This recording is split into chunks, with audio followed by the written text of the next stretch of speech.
Yes, ni ibitendo 250 nk'ibisanzwe rero nk'uko mubibona ku mafoto agiye atandukanye, turi ku kibuga mpuzamahanga i Kanombe, twaje kwakira umukinnyi, intwaro y'ikipe ya Rayon Sports, bamwita Dande Junior, nk'uko mubibona rero akaba amaze kuhasesekara, ari kumwe na director wa Rayon Sports, muramubona nguwo ajya no kumwakira.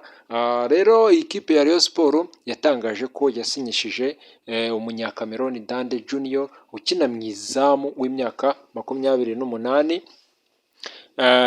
Uyu nguyu Dande Junior yakiniraga ikipe ya Canon Sportif de Yaoundé y'iwabo aho muri Cameroon mu gihugu cy'iwabo. Rero ku munsi wo kuwa gatatu ku itariki 8 nibwo yasinyiye cyangwa yatangaje ko yasinyishije cyangwa ekipe ya Rayon Sports yasinyishije umukinnyi Dande Junior nk'umuzamu wayo mushya. Uyu rero Dande Junior akaba yaranyuze mu makipe nka ariyo AS Vita Club yo muri Repubulika Iharanira Demokarasi ya Congo mu mwaka w'ibihumbi 2022 na 2023, ababizi murabizi, aho yari umuzamu wa kabiri nyuma ya Farida Quedrogo. Abamuzi baramuzi uwo nguwo. Rero kuri ubu ukinira Al Hilal, uwo nguwo ni Farida Quedrago, biri aho ngaho. Ibi bije nyuma y'uko uwari umuzamu wa mbere w'ikipe ya Rayon Sports, muramuzi, bamwita Kwizera Olivier Gishweka, arangije amasezerano, ariko ibiganiro byo kuyongera bikaba bitari biri kugenda neza. Murabizi Kwizera Olivier hajemo bari kuganira ibiganiro, nyuma ngo byagenze gutya, bikaba binavugwa ko nyuma y'uyu Dande Junior ikipe ya Rayon Sports ishobora kuba itazasinyisha undi muzamu cyangwa se ishobora kuba isa naho itazasinyisha Kwizera Olivier. Gusa turahari kugira ngo tubihange amaso tuzarebe uko bizagenda. Dande Junior rero abaye umukinnyi wa 14 Rayon Sports isinyishije muri iyi mpeshyi.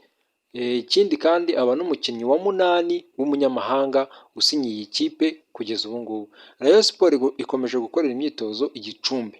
Murabizi ko iri kwitegura Rayon Day izaba ku itariki 18 Nyakanga, aho izakina na Gor Mahia yo muri Kenya, n'imikino ya Sekafa Kagame Cup izabera mu Rwanda tariki 24 z'uku kwezi kugeza ku itariki 8 z'ukwezi gutaha, ndetse n'umwaka w'imikino wa 2026 na 2027 akaba ikipe ya Rayon Sports irimo kwitegura neza.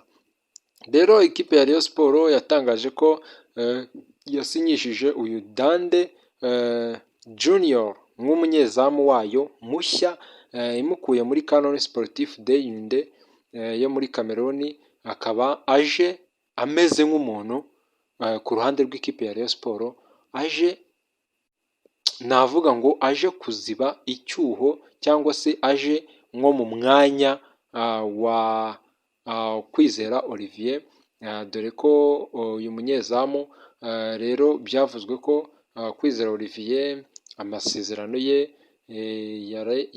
nyine ntabwo yagendaga neza, kumvikana na Rayon Sports, kumvikana na Kwizera Olivier ku ruhande rwa Rayon Sports bikaba bitaragenze neza. Rero ikipe ya Rayon Sports iracyitegura Rayon Day izaba ku munsi w'ejo bundi, ubwo ni ku itariki 18, ubwo iri kuyitegura igenda. Twavuga ko ahangaha ikipe ya Rayon Sports isa naho iri kugenda ishyiramo imbaraga zigiye zitandukanye, aho twabonye ko imyitozo bayimereye nabi, aho bari kugenda bakorana imbaraga. Ikindi bakaba baragiye bongeramo intwaro zigiye zikomeye cyane.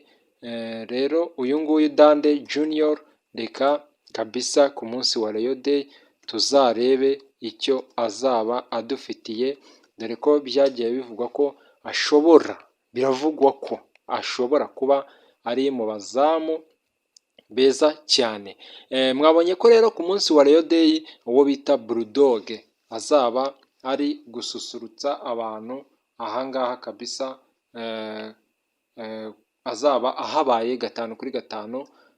Rero ikipe ya Rayon Sports twagiye tubona abantu benshi yagiye isinyisha, yatangaje no mu masaha make cyane, harimo Musore Prince,